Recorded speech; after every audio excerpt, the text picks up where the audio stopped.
Kia ora, New Zealand. Welcome to Sweet Chain Live. My name's Matt Drake. This is episode 233, and I'm glad to be back. Good evening, Morgan. How are you? I'm good, bro. That was crazy right at the end there. But am I good? Am I live? Am I clear? Yeah, I think you are. We were having some internet issues down in Queenstown. It looked like there was the old cup and Yeah, string internet Queenstown for with a the moment old. there. But It was, but it seems I'm hotspotting off my phone now, and it seems to be way better. So let's excellent. go. So you've Yeah. What's up, bypassed all chat? the What's up, wires. guys? Yeah. So good evening, everyone. I'm not AWOL again, despite the front screen saying Arn's name. No, I am back. Thank you so much to Arn and Morgan for taking over the reins last week, due to a small little emergency, which is thankfully over now.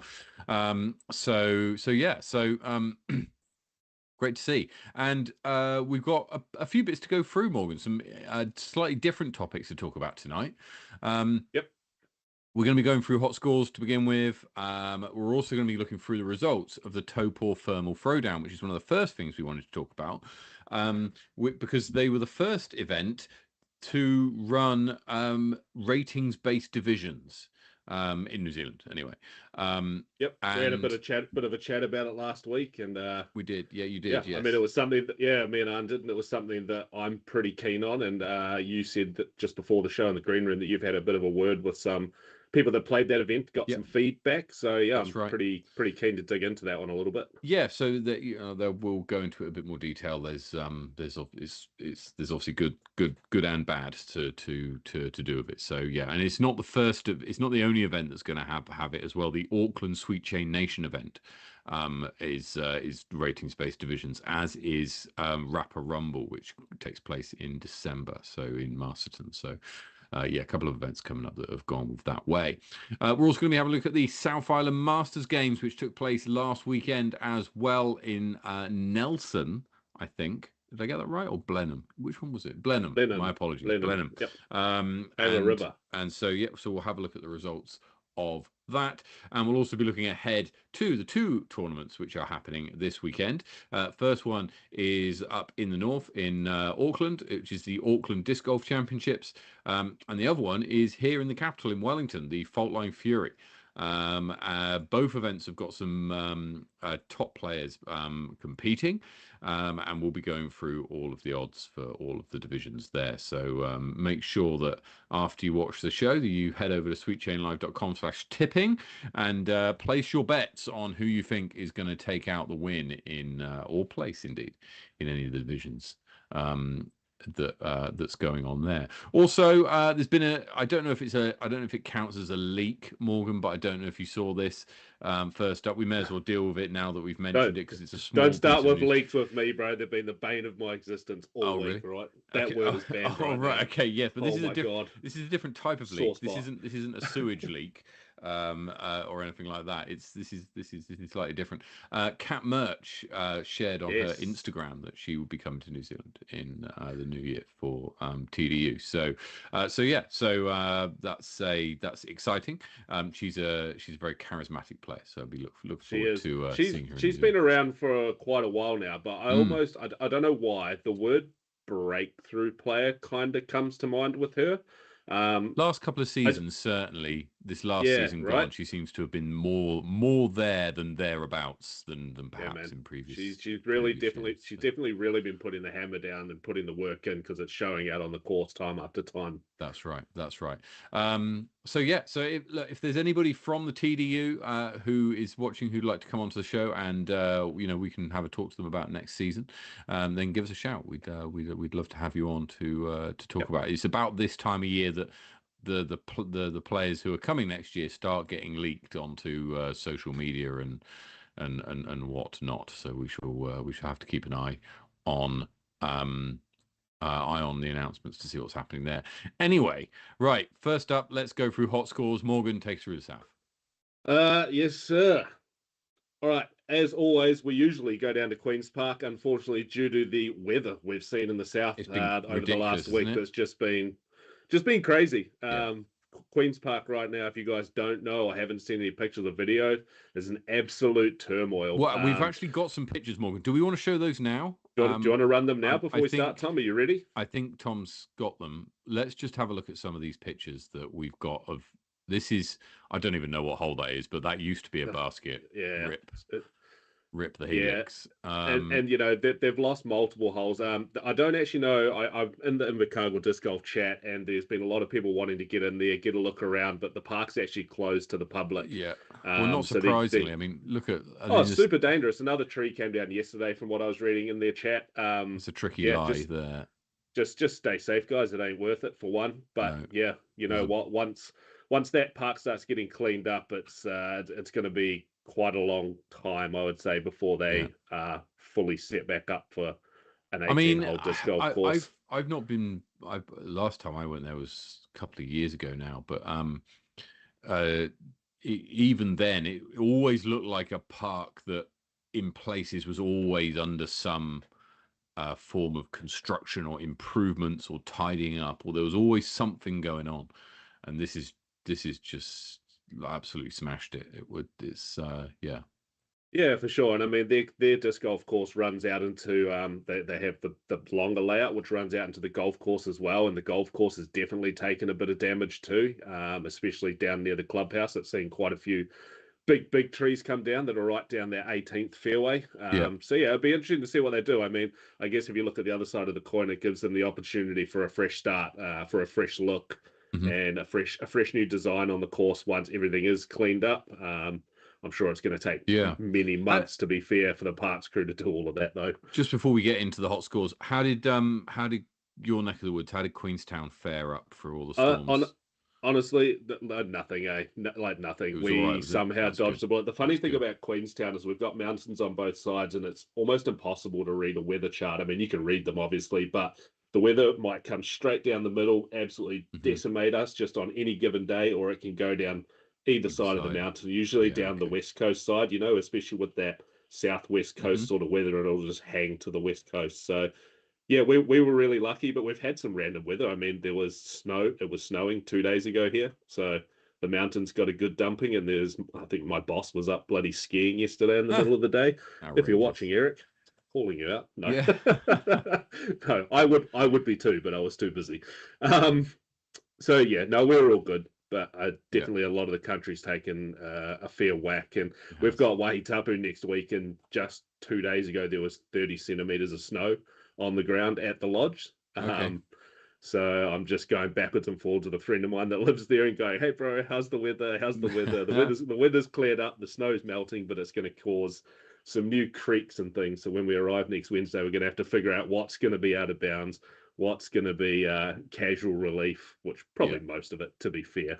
We know where it all usually is. So be interesting. I mean, I played Harcourt Park yesterday, which is the venue for Faultline this weekend.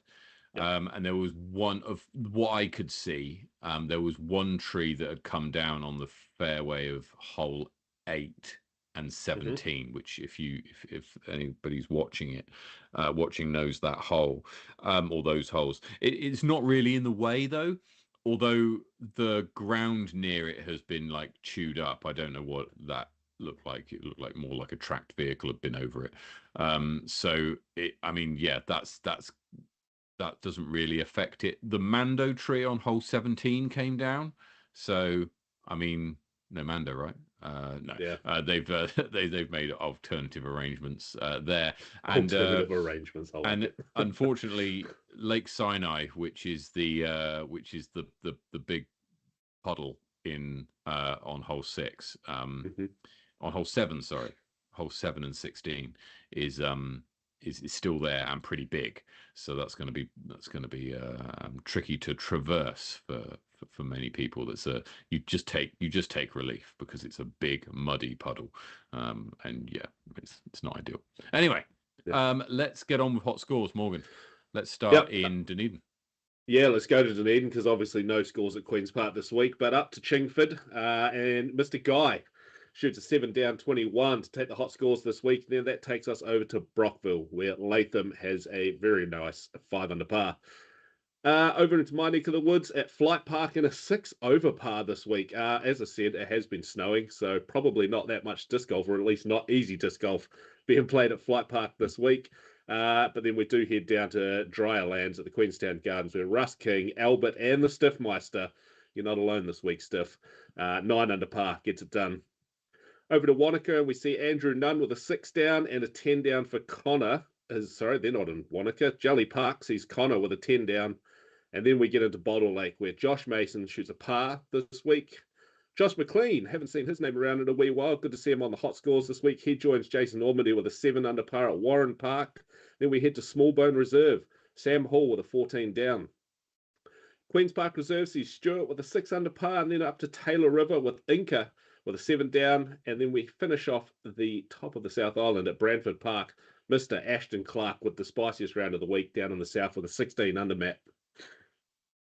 So starting up in Berhampore and the hills is Brady Cush and Andy Davey both hit a 6 under par, so well done to them.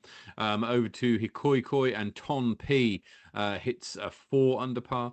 Up to Harcourt Park, Ben Morrison and Sergey Sanin hit 2 under par. That was at League last night. Flaxmere Jared Saw hits 10 under.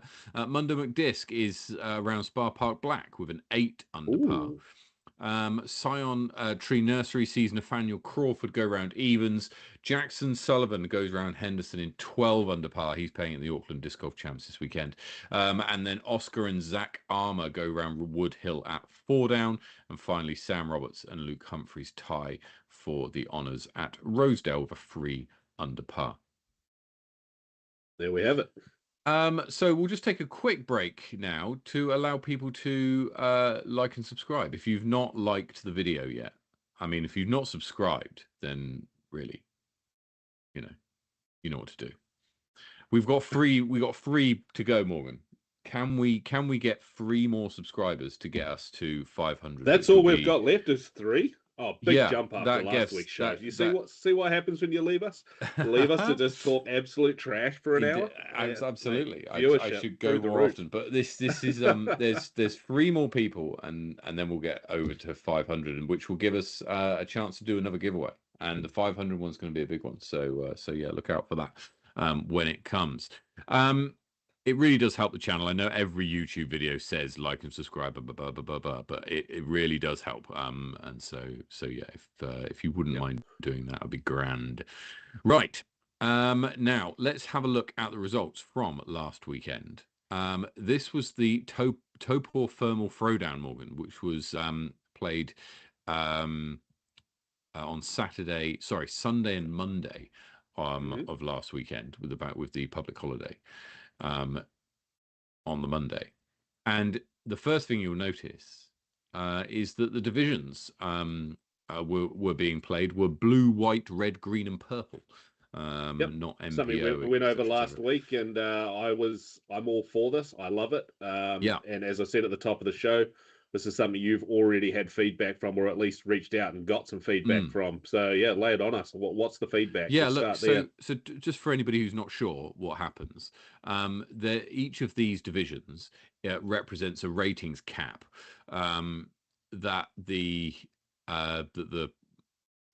which you can't be. Your rating can't be over it at the day of the tournament in order to play in it. So in the blue, I think blue was 930. No, sorry, 970. So if your rating was higher than 970, you wouldn't be allowed to play in it. White, I think, was 930. There's a 928 rated, 928. Oh no, there's a 932 rated player in there as well. So it might have been 935. Maybe 940. Anyway, that sets the bar for white, and then red I think was 900, and then you got green, which was something like 850, and then purple, which was basically everyone else. I'll just quickly run through that. Purple is 800, green's 850, red 900, white 935, and blue 970. Yep. Yeah. Okay. Okay, that makes sense because Mike. Sorry, I found it right as you were finishing that. Okay. Well, anyway, so whatever your rating is determines what division you play in. You can choose to play up if you want. So a few people did. Quite notably, Phil McLeod played in the white division. He's 899 rated, so one more ratings point he would have been automatically in that division anyway. Louis Hickson played up to blue. from red, where he would have otherwise been. And what was interesting is that it doesn't matter how old you are, it doesn't matter if you're a man or a woman, you play in the division according to your rating. So it's completely kind of agnostic to any other kind of characteristic or whatever. So, yeah. I just want to say, I'll just bring up something that you said in the green room. There is one comment that was made that it can end up where one of the ladies doesn't get to play with another lady, right? Well, okay. So this can happen, and it was I think I saw it on Hannah Edmonds's Instagram, is that she made that comment that she didn't get to play with another lady for the whole weekend, but she was fine with it. I mean, and that's I'm not trying to make something out of nothing here. I just said I'm just thinking that Hannah didn't mind. Some people might have done. This is something I'm interested to know a little bit more about, and obviously only the ladies can answer this, because what tends to happen is with the amount of ladies that we have in tournaments these days, I only have to look to the groupings for next weekend because I've just started doing them, is because they're starting divisionally and finishing divisionally, the ladies are going to be with each other the entire weekend. Now, we do have the option up to a B tier to mix the AMs, doesn't matter what division they are. The AMs can stay with the AMs and the pros can stay with the pros, but mix them all up. What's the preference? Like, I'm just out of interest, I've had a couple of conversations along the way, but not spanning the viewership that we have here. Like, what is that? Would you prefer to be playing with the ladies all weekend? Would you prefer to not see another one all weekend? It's, I like playing. I like some of my best battles I've ever had are with Hayley Flintoff. Yeah, look, best ever battles. Personally, I don't have a preference. I don't have a preference. I'll play with whoever is on the card, and but I think that for the I'm a big believer in competition, and so I think that the ratings thing where your division is chosen by rating, I love this, right? Because it means that you can have divisions where you're actually competing against people. You don't end up with a division of like 3 people in one division and like 25 in the next division, right? So I get that. I think that it's brilliant that it's done in this way. Perhaps one comment and one question I would have on this is the comment I would make. Excuse me. Is it would be better, I think, if the tournament director could decide what the ratings caps were. Yeah, 100%. Okay? And I mean, and that's at the moment they can't, and the colors of the divisions and the division brackets 970, 935, etc. are dictated by the PDGA. So it's very US centric, and so doesn't quite account for the way that New Zealand ratings. Yeah, so maybe not the tournament directors, as you say. Maybe not the tournament directors, but the NZDG, the governing body. And I'm not calling you guys out right here. If any of you guys are here, I'm not calling you guys out because I know you're actually working on something like this and been in talks about it. That's what New Zealand NZDG needs to do if we were to ever go down this route. Figure out what our bloody ratings cap should be for those divisions and just have our own unique ones. And it might not even just be for New Zealand. This could be something that we're working with Australia, because they're going to be on the same playing field roughly as us and other nations around the place as well. It could be all of Southeast Asia here, Oceania. It needs an analysis done. You can't just put a finger in the air and go, that feels about right. I mean, you might be able to do that, and you might well be right, but that doesn't. But doesn't mean that you've done it well. Being a stats man yourself, though, like, surely that's not a hard calculation to do when they've got all the figures behind the scenes. They can get all of those figures from PDGA, right? Of course they can. It's not. Yeah. So that was the first one. The question I would have is for the ladies out there, which says, because I kind of see the point of, the guys that I'm playing on the same card as might well be rated similarly to me, and if it's for round 2 or 3, have probably shot similar to me in the tournament so far, right? If you're playing round 3 in this format, likelihood is you're with somebody who's not too many shots away from you in either direction. And so, but is that still, I don't know.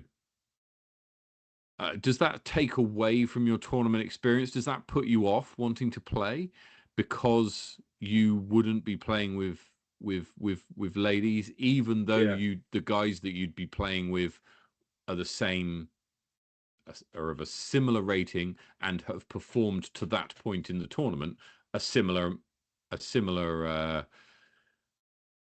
amount, a similar score, sorry. So like that would be the question that I have, and I don't know. I'm not a lady, so I can't it's very difficult for me to Marie Cummings is the only lady that I can see in the chat right now, and she said, I love the split for the start, but playing on cards with the ladies, great vibes and good ladies. Marie has been around for a while now and knows everyone in the tournament scene. She's one of the people that's going to know 90% of the other players at every tournament these days. It's different, and because we're still trying to build that ladies foundation of disc golf in New Zealand, but everywhere, but especially down here in New Zealand, the comfort. That's a tricky. Yeah, the comfort. I'll make my own words up. Don't you stop me. Comfortability of being with the other ladies when you're just starting out must be is probably a little bit easier for that next step. But I'm only guessing, right? Yeah, I mean, and for a new lady coming into the to the game, it could be daunting, right? As well.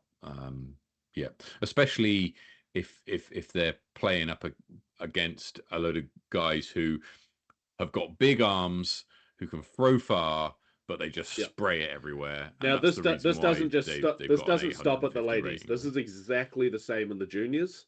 Yeah, absolutely exactly the same as juniors, and it does also go as far as everybody, the men and everybody. It's when you come in and you're a 600 rated player and you get thrown in the deep end with a 970, 980 rated pro player, it's a lot, and it can put you off. I've seen it a number of times where people have come and not come back because that's how it's been. But that should only be for round one, and there should never be a situation where they're in the same division. Anyway, well, in a C tier they can be though, right? So C tier can be fully mixed, top to bottom, whereas B tier B tier has to keep pros. What I mean is they won't be playing in the same division likely. If there is, they are. Sorry, there's something that's not quite right. But they're not even really thinking about that sort of stuff at that level. They're just entering, right? They're just new. They're not trying to beat that person who's 150 ratings points above them. It's everyone is realistic. So starting in the blue division, then Josh Pratt takes out the win by a single shot in the blue division, which is the highest division here, and then a three-way tie between Dan Pickersgill, Ben Morrison, and an informed Ty Engelke, who all tied for second. In the white division, Quinn Cheeseman wins with a score of 19 down. Sean Ashford and Max Jobert with 18 down. Phil McLeod in fourth with 16. So quite a lot of overlap there, Morgan, between the players, and actually what we would expect, and we've seen the numbers here. We've demonstrated this on the show before. The better the player you are, the more consistent you are, generally speaking, right? So what I mean by that is your standard deviation generally reduces as your rating increases. Okay, so that's the standard deviation is the average amount that your results differ from the mean, right? Is a very simplistic way of putting it. Is so the better you are, the narrower the band, the less likely you are to shoot a super hot round, but also the less likely you are to shoot a dog turd round, right? Compared to whatever your rating unless your name's Morgan. Unless your name's Morgan. Well, there are some exceptions. There's stats around this. There's some outliers there. And some people have got a very, very low standard deviation, irrelevant of where they play, and some people have got a very, very Levi, for example, has got one of the lowest standard deviations in the country. And he's the best player in the country. So you've got so what you'd expect is there to be lots of overlap towards the lower end of the divisions, right? And so which is the case here. But what we're seeing is almost a complete overlap in between white and blue. So 12 down got you 7th in blue and got you 9th in white. And so so I mean you have to have a look at that and kind of say, well, there was lots of players in that kind of 920 ish range. Just 920 to 930 range. 940s as well. Most of blue played pretty close to their ratings, whereas most of the top end of white was well above their ratings, right? They're just all playing really good golf. Yeah. And this is where you might say for New Zealand, do you know what? Actually, the rating should be slightly lower for the white division, right? And because if we look at the very top end, we've got Josh Pratt at 958, then a handful of players who are 940. And it's a tricky one to split up, actually. It's a tricky one to split up. You're going to get this kind of overlap, and what it does say is that there were some very good performances, some people who performed well over and above what they otherwise would do. The hot round of the weekend, I'm seeing a 974. Josh, which was Josh in round 1. That same score of 61 earned him a 971 in round 3, and Ty also shot a 61, as did 61 Sean round Ashford 2, as well. Oh no, wait a minute. Vaughan Clouston in red hits the hot round with a 989, round 3, 59. These two players in red, not quite sure what's going on, right? Because they've shot a tournament average of what's Vaughan's tournament average there for red. It's quite significant. The 940 something. 945. 945, and he's 975 rated, or 875 rated. Sorry. So that's interesting how that's happened. Relatively low number of rounds, I suspect, enough to be a propagator, but probably not a lot to read into it. But those two ran away with it. It's real tricky. It's a real tricky one for the ratings to get right, because it doesn't matter what you set the ratings caps at. That Vaughan and Tuffy are still going to be in the same division, because they're so closely rated, and there's players just either side of that who did a lot more poorly. But it highlights the idea that on a particular day, the likelihood that one or two players from MA2, MA3 are going to shoot super hot, because that's what they do, is on the cards, right? So you know, whenever you look at an MA3 or an MA4 division, often there's one or two players who way outperform their ratings, and end up battling it out, you know, shots ahead of everybody else. But yeah, interesting way of doing it. All the feedback generally I've seen so far has been positive, and generally people have liked it. Lots of comments coming through in the chat. Let's just have a look. Steve, from what I've heard, people really enjoyed the format, enjoyed playing with new players. It definitely has a place. Divisions gave a pretty good split of numbers, as is 2. Yeah, agree with that. The number split is much better. I feel that this is Marie, I feel that the rating split, things like distance can be weird when playing with the guys. I might drive 80 meters and it's great, but a guy with the same rating could be mad at it. Changing the vibe. Yeah, so I mean, there's a that's just ego. Get over yourself.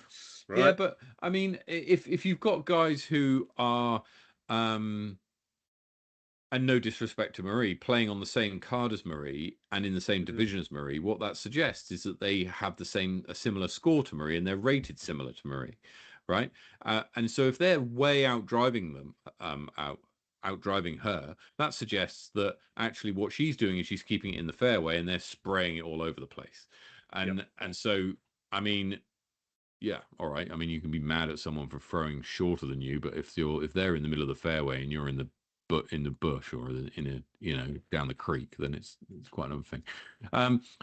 Kelvin says I enjoy playing against players with ratings higher than me as it pushes me to play cleaner. I think that's the same for a lot of people, Kelvin. Actually, I think I'd much rather play on with people who are better than me.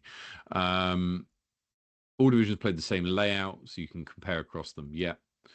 Would consider dropping the white division to merge the top two, says Topor Rich, who was the tournament director for this.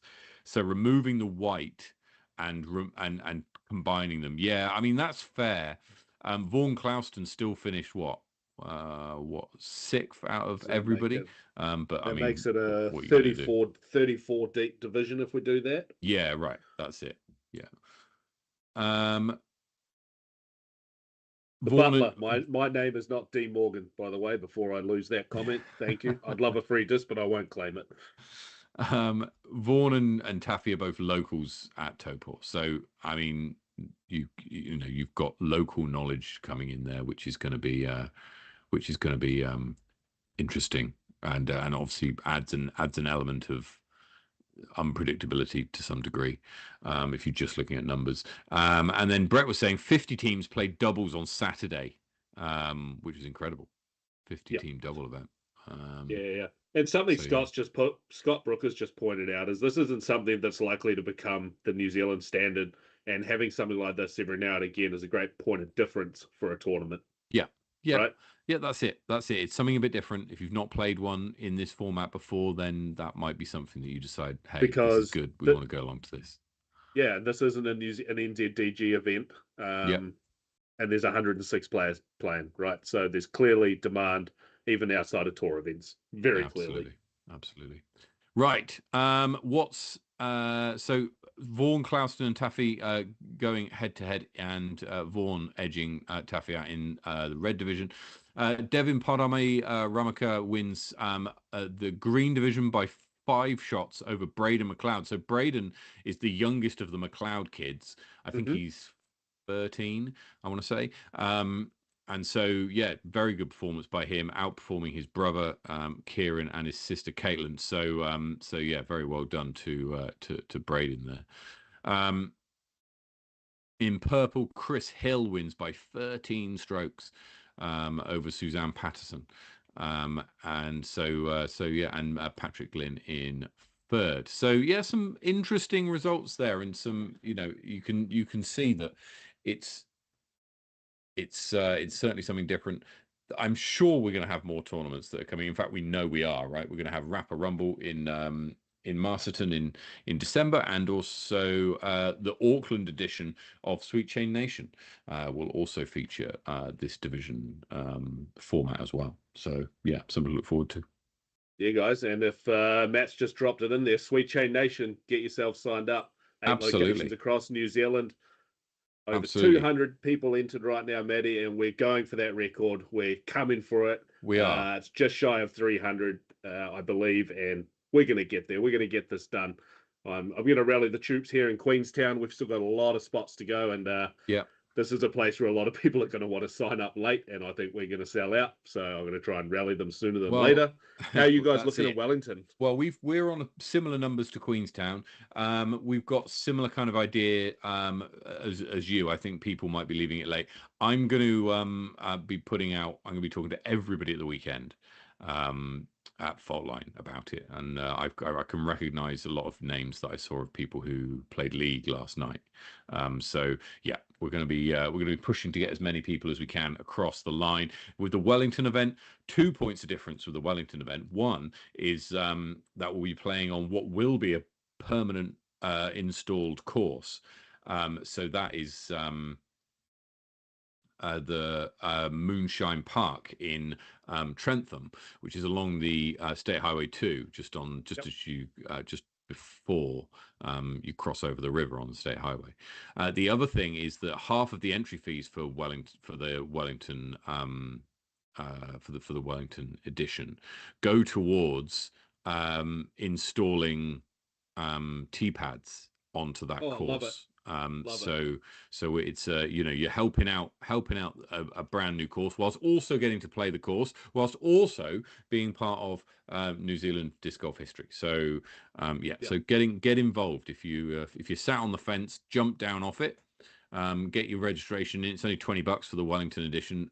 They're all a bit different. All the events have got a little slightly bit different different for different reasons. Some entry places fees, but need money for certain little bits and pieces, and like me, I'm having mine on a private course, and it's $5. There's no fees attached to it. It's just trophy only around. We're trying to get numbers. We just want the people to come out, play disc golf, and set this goddamn record. Indeed. Let's get it. I'm excited. 13th of December, head over to Disc Golf Scene, or contact one of the team who's running an event. Now, with regards to the Invercargill event, keep your eye out for what's going to go on there. Obviously, we saw the pictures of the course and stuff, so it's gonna depend on a lot of factors. So more information on that still to come. Yeah, any of you guys from Invercargill, I know you're hard up against it, but man, I would seriously love to see you guys still go ahead with this if you can manage it. You've got some portables, go and make a 6-hole course or whatever amount of course somewhere. Johnny Ferrari's backyard, have the backyard burn up, get involved in this record. I would be gutted to see Invercargill off that list. No, it does happen. Absolutely. Come and see us in Queenstown. Absolutely. Right. The other event that happened this last weekend was the South Island Disc Golf Masters. No, it wasn't. It was the Masters Games, wasn't it? Let me get this right. The South Island Masters Games, which was held in Blenheim. And I think we've got the scores up on the screen now. We do. Willie Taratana wins this by a country mile, 29 shots in MA40. Country mile in MA40. In MA40, he did have some challenge from in MA30, not an often played division. But MA30, Connor Dove pushed him to within 3 strokes over the 3 rounds. So got pretty close. So well done to everybody who turned out for the South Island Masters Games. Willie Taratana takes out the win in MA40. Gregor Brosnahan wins in MA50 again pretty comfortably, and David Coland wins in MA60.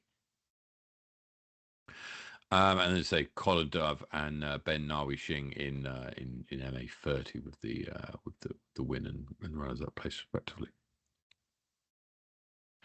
Right. Now we what we're going to do now? Tipping for this weekend, Morgan. Whatever you want. Whatever you want to do, we can do it.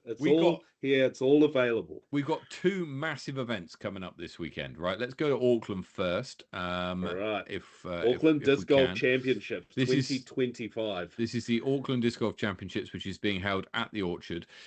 You've got in this tournament, you've got Simon Feasey is up against Jackson Sullivan, and you got Josh Pratt there as well, who's just come off toe paw win. Simon Feasey ranked 3rd, Jackson Sullivan ranked 8th. It's one of those 2, isn't it? Well, I don't know, because we've got a Jacob Klinglesmith from Missouri in the United States in the mix. So is he from here? No, but he played. That name rings a bell. He played in the Tour Down Under last year in one or two of the events. Now I'm just trying to see now how he did. He played 16th at the Disc Golf Open, New Zealand Disc Golf Open, and 18th at Taupo Classic, both in MPO. Yeah, that's right. And he's rated 9. Oh, he's not rated 911 now. He's 964. So yeah, he's in the right division, and I should expect him to be there or thereabouts. He was 10 shots behind Jackson in when he played the Orchard at the New Zealand Disc Golf Open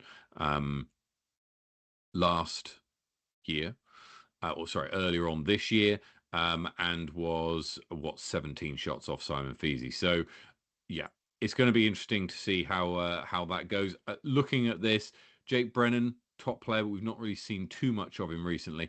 Josh Pratt back to back. I don't know. Can he? If Simon Feasey stays fit for the whole weekend, right? Yep. Then I think there's your winner.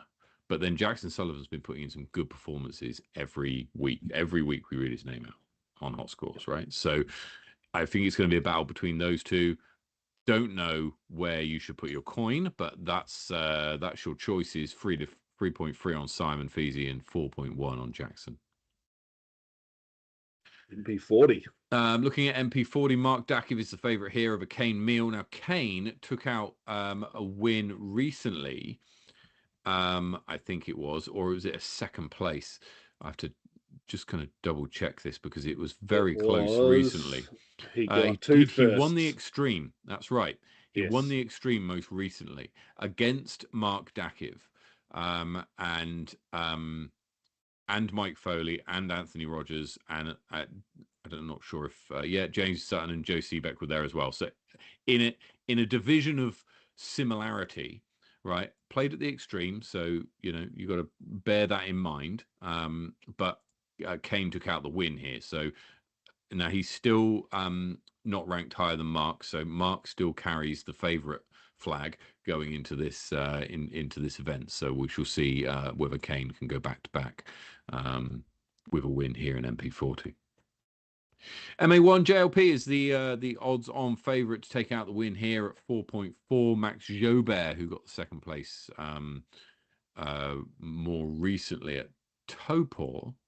If I got that right, I remembered that correctly. Probably so not. He's second. Max Jobert hit, second in the white division. Is second favourite Quinn Cheeseman, who won the red division. Quinn Cheeseman won the white division. Sorry, Max Jobert finished second in the white division. It's interesting, and I can't argue with the stats team because you proved me wrong week after week if I call it any different. But those guys are way down that list in the MA1, right? Ratings wise, Max Jobert at 917, and then JLP's 942. But then there's Brian Salisbury, who's 944 above him, and Max is about 10 places below that. Yeah, ratings wise. Yeah, and it's and that's because although the results are based the rankings are based loosely on ratings. They are based on ratings, but they're also based on how you shot against other people in your that you competed against. So yeah, I mean it's on similar layouts. So yeah, it'd be interesting to see, can Byron put something together and live up to his rating, or will Quinn, Max, and JLP battle it out for the podium spots? We'll have to wait and see. MA40, Les Watene is the favourite here by some distance as well, and he's had a win recently. He recently, I'm sure of it as well. Yeah, he did. He won the Rotorua Royale in September. And so, he's the favourite going into this division over Roger Olborough and Steve Scarborough. I'm going to be rooting for a formerly of the South, Richie Liu. Good to see his name on the list right there. Yeah. Okay. Well, that's value at 4.1 to place is probably pretty good. Former Wanakan. In MA50, Hayden Shaw. Has Hayden turned 50? Many happy returns. He could be 49. Well, he could be 49, turning 50 for this couple year. Of months. That's right. Yeah. So, well, many happy returns either way. He is the odds-on favourite to take out the win here in MA50. Owen Mandisodza, who also is a newbie to the MA50 division, is the second favourite here, but I mean it's looking pretty good for Hayden in MA50. I suspect. He doesn't have his birthday on Facebook, so I couldn't call him out here. No, but I'm actually really good that he's now playing in MA50. So that's good. That's very good for us. Next up, FA50. Edwina Mandisodza is the favourite, and Andy Brewster is the favourite in MA60. In MA2, Matthew Huang, Levi Gojak, Sean Aitken. It's going to be tight in MA2. It always is in those divisions. And so, yeah, further down, Dane Sales is a name that I recognise as performing okay previously. And finally, not quite finally, but in MA3, it's so tight. I mean, you basically just flipping a coin, honestly. There's about 8 different players who could win it there. So if you're in MA3, you've got every chance, I think. In FA3, Libby Darrick, Karen Harvey, and Rebecca James Longeville are the favourites going into there. Not much to separate between the three of them. Looking like those three will be on the podium this weekend at the Orchard. Good luck to everyone competing. Indeed. Let's head up or down, I should say, to Faultline Fury. Now, this is real exciting, Morgan. Spicy stuff.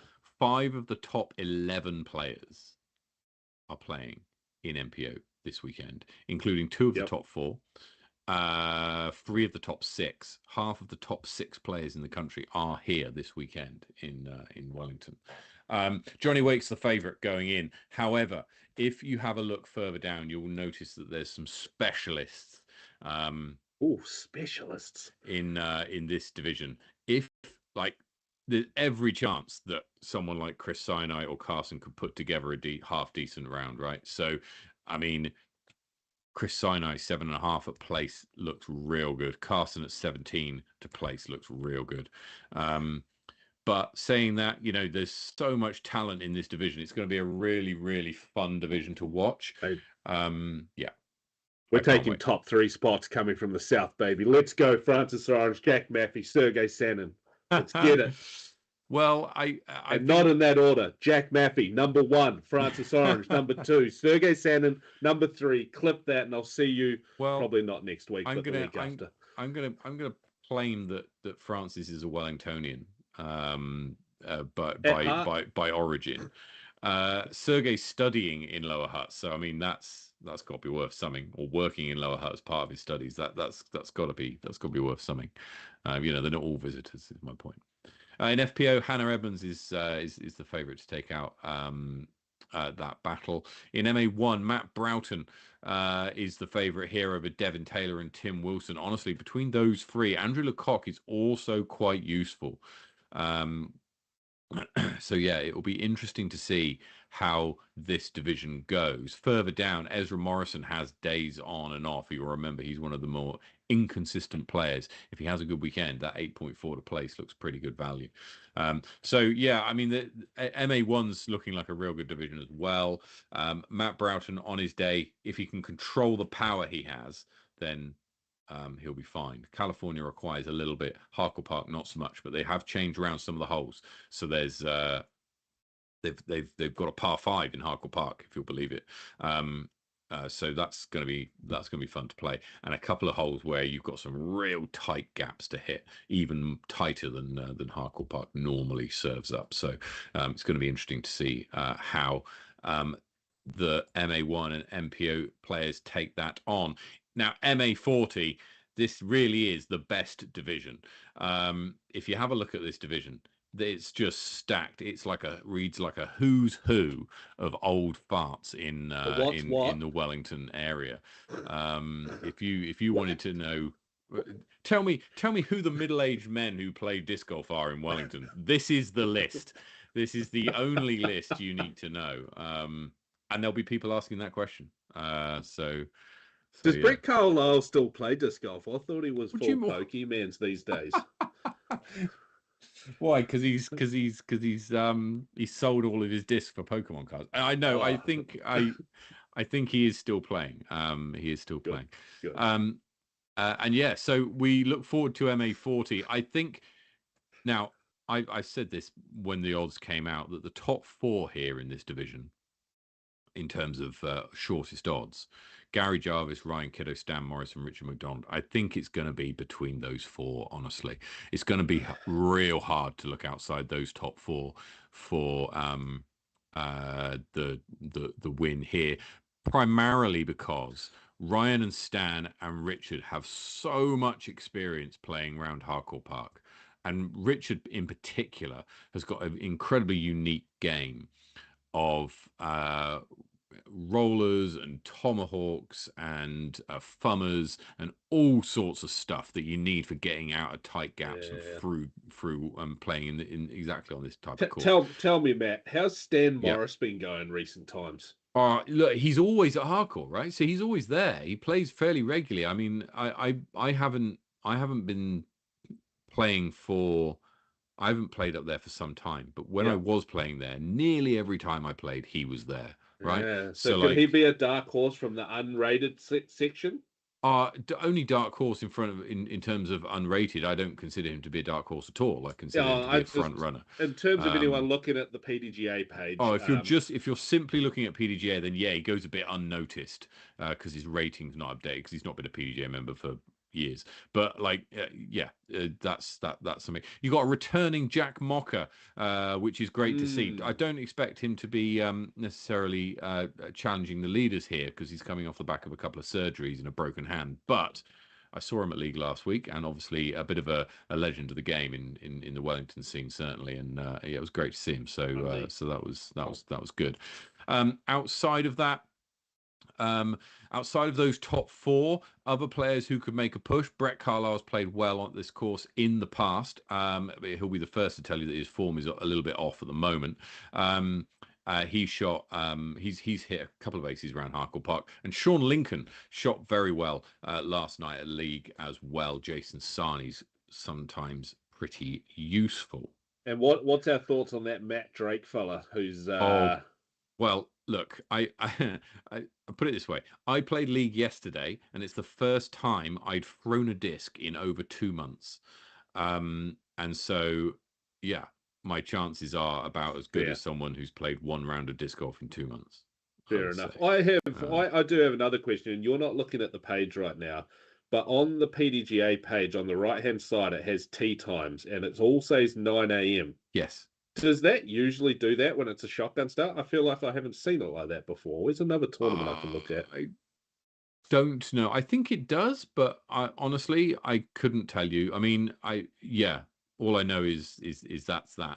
I'm stoked to be playing with Jack Mocker and Simon Fogarty. I hope that doesn't change going into the last couple of days. Obviously, it might do with last minute regos and it's not on the Auckland disc golf page, and I would assume they've got their back end sorted by now. Yeah, they last updated tonight, 6:30. Yeah, that just looks new to me. Sorry, it's just throwing me off. Yeah, I'm a bit like that from time to time.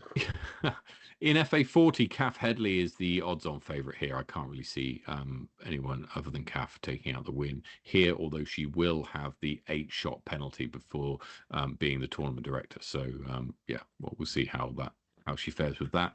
In MA3, Martin Chin is the favourite here. I played on the same card as Martin on League last night.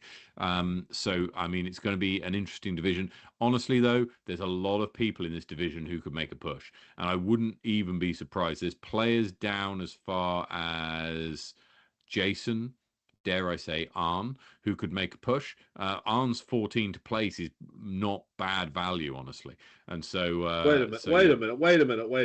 What? What the hell is he doing in MA3? Well, I don't know. Buddy. I'm talking to you, Arn. Buddy, come on. He's he's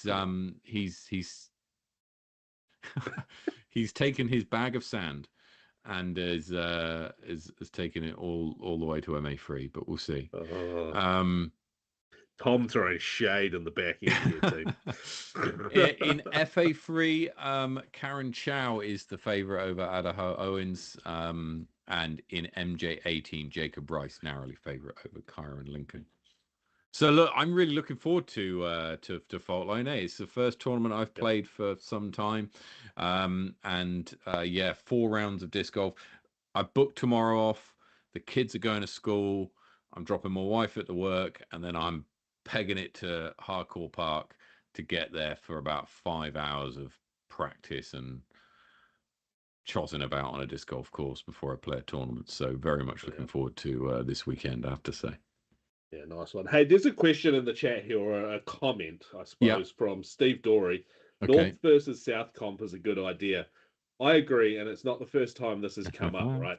Now, I genuinely don't see this ever really working out, but what it does lead me to question is, at some point, I don't know if I spoke to someone at NZDG about this, or if we spoke about it on here, or if it was just from a random conversation, but was there chat at some point about things changing potentially down the line, and this could be a couple of years ago, not recent times, about points going NZDG points just for the South Island NZDG points just for the North Island. You have a North Island champ, a South Island champ, and then you have one Nationals. Thoughts? I don't. Because most people don't play outside their island. There's only a select few that really are. Right. We're talking a very small amount of people. We need to do some stats on this, but all right, what I can tell you is that North Islanders travel more than South Islanders do. Okay. Yeah, that's fine. So and the reason for that, and actually we've spoken about the reasons for this in the past, right? Mm-hmm. Is that it's easier to fly into the South Island, than it is to fly into the North Island, right? Because it's due to due to just expenses. locations, locations and expenses and that kind of stuff, right? So somebody, for example, from Queenstown is very, very unlikely to fly to Wellington for a tournament, whereas someone from Wellington is way more likely to fly to Queenstown for a tournament, right? And so I mean, and there's lots of reasons why that might be, but so that's a stat we do know is that North Islanders travel more than South Islanders do. What do you think about that idea, though? What do you think I like the idea of a island of origin kind of thing. I like that idea. Someone's just asked me how recent is that. I genuinely don't know. That could honestly be 2 or 3 years old. It could be 1 year old. I mean, we're so many episodes deep on the show, and I have so many conversations all the time. It really probably isn't that recent at all. Does it encompass TDU? No. I would say I probably last looked at these stats prior to TDU, prior to the launch of TDU, right? But then remember that TDU is 4 events a year out of however many events there are, 60, 70 something.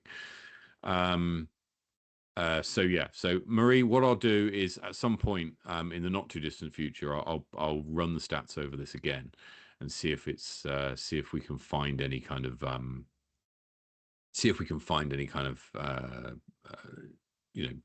meaningful analysis to come out of it. Mm-hmm. Just an interesting idea that sort of come from that comment there. Triggered something in the back of the brain. But I mean, I kind of like it, right? For me personally, I kind of like it because I used to go to the North Island once a year for tournaments, and that was when I was playing a lot of tournaments. Like I was playing maybe 10 plus events a year, 10 NZDG events a year, which was a lot back then because there was a lot less tournaments. So I was traveling. Now there's so many down here, I don't need to travel, and it's the same for a lot of other people. We can get 7 or 8 tournaments in the lower south. It's not that difficult. I mean, I'd quite like the idea of a South Island points, North Island points, and then an overall nationals. Yeah, I mean, you'd need players to kind of declare themselves for a particular island and say, "This is who I'm playing for." This is who I. Well, you could. I guess you could do both, but you're only gonna get the points for one, and it's not going to go to the other. You might have North and South Island points, but they're not going to count towards each other. You'd just be going for 2 different titles. Yeah. Okay. Oh, yeah, fair enough. Yeah. I mean, obviously there are more players in the South Island, but last time we checked, North Islanders travelled more. But yeah. Anyway, let's play some Distal.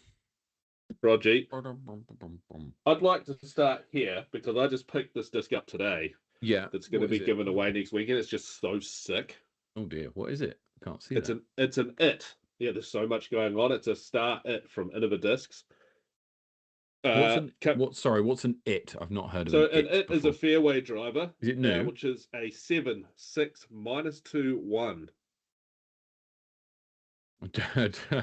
Feels great. Producer Tom in the background going, "Oh yeah, I quite fancy that." He's given us all the grunts and groans tonight. Tell me those numbers again, because that sounds like pretty much up my alley as well. Is that 7, 6, -2, 1. That sounds like a brave. Which I recently put into my bag. And so if you're coming next weekend, guys, this is one of the cool prizes that'll be up for grabs. And if you're not signed up, sorry, I'm just going to plug this. If you're not signed up, you've got to sign up by 8 p.m. tomorrow Well, you ain't playing because that's the cut-off of registration. I'm just trying to find if the... Tom, are you plugging it into this for us?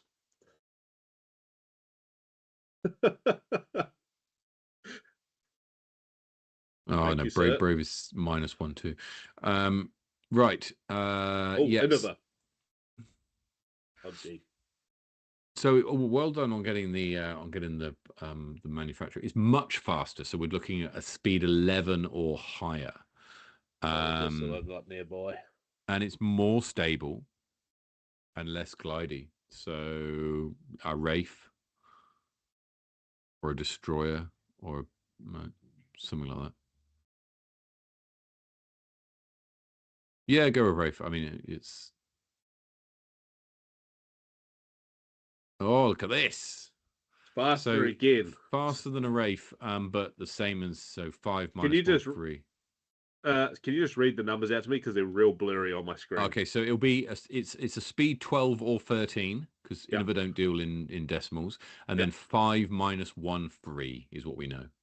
5 minus 1. Is that a destroyer? That is like a destroyer. Yeah. Oh. No. Did you say 11 speed or 12 speed? No, I said 11 speed, but I mean it could have been a destroyer because we don't have any much. So it's going to be a 13 or a boss is higher again. Yeah, you got a boss. They changed the numbers of the boss. It could be the boss. Depends which numbers they're running it off.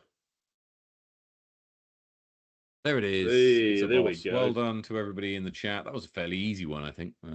Often it's something a bit more obscure than that, but here we are. Right. They could have done something tricky like a destroyer stamped boss. Oh, my word. Okay, that would be confusing. Make it real hard. Let's have a quick look at Disc Golf Valley, which has been played by lots of people whilst we've been on the air. And Timbo with an 11 under par. That's outrageous. So well done to him. Kelvin with a 5 down, and Kevin with a 4 down, and Jam with a 4 down as well. So well done to everybody who took part there. Look at that, 2 eagles for Timbo on his way to an 11 under par. I see, Tom. I know that people can't hear you, but I see you didn't do as well this week as last week. No, you did not. Anywho. Indeed. Right, let's have a quick look at the power rankings following the Topol Thermal Throwdown. This doesn't include the results from the South Island Masters Games. We only count sanctioned rounds as part of the power rankings. No change at the very top here. Kath Hadley drops 1 spot. Charlotte Dunkley's down 1. Hannah Evans is down 3 spots in the ladies division. Over to the men's division, Josh Pratt is up 7 spots to 16th. Ty Engelke, is up 1. Braden McLeod's up 71 to 257. Taffy Karetiana is up 70 to 117. Quinn Cheeseman up 46 to 70. Phil McLeod up 36 to 119. Nice. So that's more or less does it, I think, from us for tonight. Thank you so much for joining us. Please, if you haven't already, hit the subscribe button. We've got 2 more subscribers to get us to the next big giveaway. Head over to Disc Golf Scene and register for Sweet Chain Nation. If you haven't already, there's events going all over the country. Be part of New Zealand history and play in Sweet Chain Nation on the 13th of December. And if you're playing at Auckland or in Wellington, I shall see you in Wellington this weekend. Very best of luck.